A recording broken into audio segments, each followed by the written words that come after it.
Del Terreno, el club de amigos de Castilla-La Mancha llena de vida. Bueno, pues hoy en nuestro club de amigos tenemos a uno de nuestros analistas destacados, analista destacadísimo, Pablo Maderuelo, que es el responsable además, como saben, de una de las cuentas Twitter y una de las iniciativas más importantes que hay en este momento relacionada con todo lo que tiene que ver con la despoblación y con la repoblación. Pablo, ¿qué tal? Bienvenido. ¿Qué tal? ¿Cómo estás, Javier?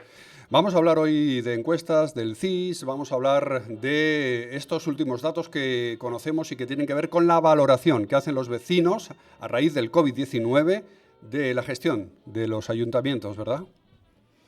Efectivamente, hemos conocido en este último tramo del año datos que por primera vez nos permiten tener una imagen ya más certera de cómo ha repercutido el coronavirus en los pequeños municipios y en la diferencia que esto supone con las grandes ciudades. Y hay, la verdad, algunas cosas bastante destacables. Siempre estamos comparando municipios de menos de 2.000 habitantes, que son los municipios por los que estratifica el CIS a la hora de hacer sus preguntas.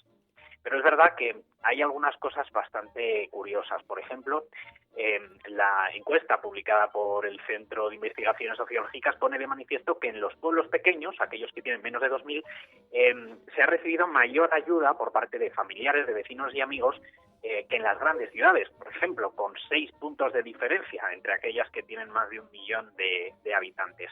O también este estudio ha puesto de manifiesto cómo son las personas que viven en estos pueblos pequeños quienes han pasado esta etapa con menores propósitos de cambio, es decir, quienes están más a gusto con su vida y quieren cambiar menos cosas. También me ha parecido curioso, estudiando un poco los datos, ver cómo el estudio pone de manifiesto que en los pueblos pequeños son en donde menos se han conectado a videollamadas, incluso con casi 10 puntos de diferencia con respecto a las grandes ciudades. Y hay una cosa muy significativa, que es, como comentabas, la valoración sobre sus responsables políticos más directos. Cuando le preguntan a una persona que vive en un pueblo de menos de 2.000 habitantes si ha mejorado su opinión sobre el gobierno municipal, un 43% dice que sí, en los pueblos de menos de 2.000. Pero en aquellos que tienen más de 1 millón de habitantes, esa respuesta solo se da en el 24% de los casos. Es decir, hay 20 puntos de diferencia a la hora de mejorar la valoración en los pequeños pueblos con respecto a las grandes ciudades. Insisto en que hablamos siempre de menos de 2.000, nos gustaría tener una fotografía más amplia de aquellos que son todavía más pequeños, pero es lo que nos permite. Pablo, recapitulando entonces, datos del Centro de Investigaciones Sociológicas, el COVID-19 se está viviendo mejor en un pequeño pueblo, no solamente por las personas que se están decidiendo a ir a un pequeño pueblo a raíz del COVID-19, sino por las personas autóctonas que estaban ya allí, valoran mejor la gestión de su ayuntamiento, son más colaborativas entre ellas y, en resumidas cuentas, están resistiendo mejor el envite este tan brutal del virus, ¿verdad? Eso es, y tienen menos propósitos de cambio. Eso quiere decir que están más satisfechos con el entorno que les rodea. Hay otras diferencias significativas, pero es verdad que se nota cuando comparas los datos del tamaño del municipio algunas diferencias significativas. Esto ha llevado precisamente pues, a que haya crecido el interés por las personas que viven en ciudades respecto a buscar un domicilio, una vivienda, una casa en un pueblo, y así lo demuestran también algunos otros datos que hemos estado revisando. Por ejemplo, el aumento de la búsqueda de vivienda en portales inmobiliarios entre los meses de enero y junio, que creció un 3%. Y cuando nos vamos a ver en los buscadores si las personas hemos metido más o menos el término vivienda en pueblo, casa de pueblo, cuestiones parecidas, se nota un aumento bastante significativo con respecto a los años anteriores.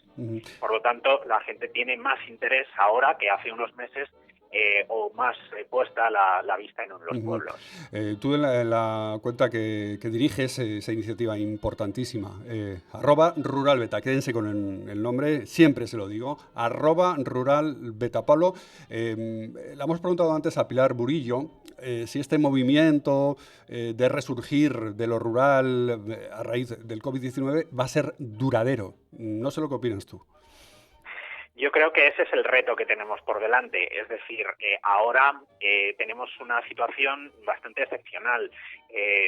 Hay mucha gente que lleva 8 meses teletrabajando, hay otras personas que van empezando a combinar poco a poco el teletrabajo con el trabajo en oficina, y cuando las cosas se vayan volviendo a la normalidad, pues habrá que ver y habrá que incentivar medidas precisamente para que esto perdure. Ha habido algunas escuelas rurales, y nos hemos dedicado a ello en las últimas semanas, que han vuelto a abrir sus puertas como consecuencia de toda esta situación, por el hecho de que haya habido gente que se haya ido a empadronar a los pueblos y se den las ratios como para poder reabrir los centros. Y además Castilla-La Mancha ha sido una comunidad autónoma especialmente relevante en este sentido.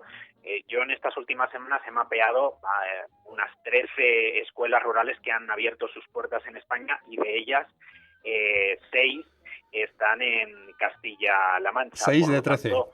Efectivamente, la mayor parte de ellas en Cuenca. Por lo tanto, son oportunidades que surgen, pero por ejemplo en alguno de los casos, por ejemplo en Castillo de Iniesta, pues se ha reabierto la escuela con motivo de la pandemia, y habrá que ver si eso termina de traducirse en el tiempo en una reapertura más a largo plazo. Por lo tanto, el reto está entre las personas que tienen que tomar las decisiones a la hora, pues, de consolidar esto en el tiempo y que no se quede en algo coyuntural, porque durante 1 año o 2 años la gente se siente más segura en zonas más pequeñas. Habrá que ver. Pablo, muchas gracias. Seguimos hablando. Gracias, como siempre, por estar con nosotros en este que es tu sitio y tu casa, el Club de Amigos de Castilla-La Mancha Llena de Vida. Hasta otra, Pablo. Gracias. Encantado. Un saludo. Pablo Maderuelo, Rural Beta, en Castilla-La Mancha Llena de Vida, en el Club de Amigos de Castilla-La Mancha Llena de Vida.